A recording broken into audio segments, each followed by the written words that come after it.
បាទគ្រប់សួស្តីដល់បងប្អូនទាំងអស់គ្នាឥឡូវយើងមករីវីយូអំពីបន្លែខ្មែរយើងទៀតហើយ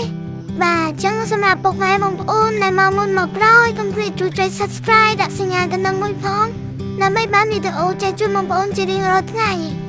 ឬការនិយាយបើមានកំហុសក៏ឆ្គងណាមួយសូមបងប្អូនកាន់ធាពីទោសដល់រូបខ្ញុំផងបាទឥឡូវយើងមករីវីយូអំពីពោតបារាំងបាទពោតបារាំងនេះភាគច្រើនមកគាត់ដឹងបងខ្លះគាត់ព្រមហូបអី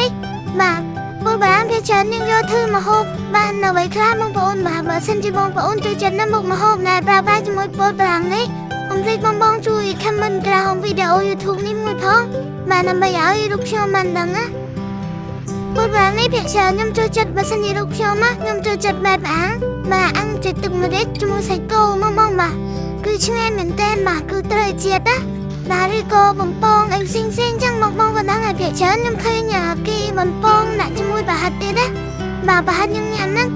បាទខ្ញុំឃើញគេបំពងតែគេមានតូចណាចឹងសម្រាប់ពោតបារាំងនេះយើងធ្វើម្ហូបបានច្រើនមកដែរបងបាទដូចជាផ្នែកសុខភាពនោះខ្ញុំឃើញគេច្រើនមកគេដាក់ជាមួយទឹកមិនខ្លះសេមិននោះផឹកទៅឲ្យវាមានសារជាតិស្អីគេទេបំពងនៅរាងកាយរបស់យើងណា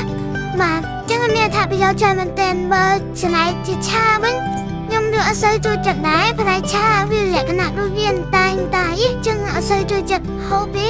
បាទចឹងបងដែលចូលចិត្តនៅមុខម្ហូបណាមួយបាទបងអាចចូល comment ក្រោមវីដេអូនេះបានបា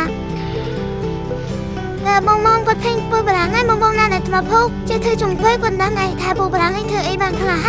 បាទឥឡូវវីដេអូយើងក៏មានតែប៉ុណ្្នឹងទេខ្លី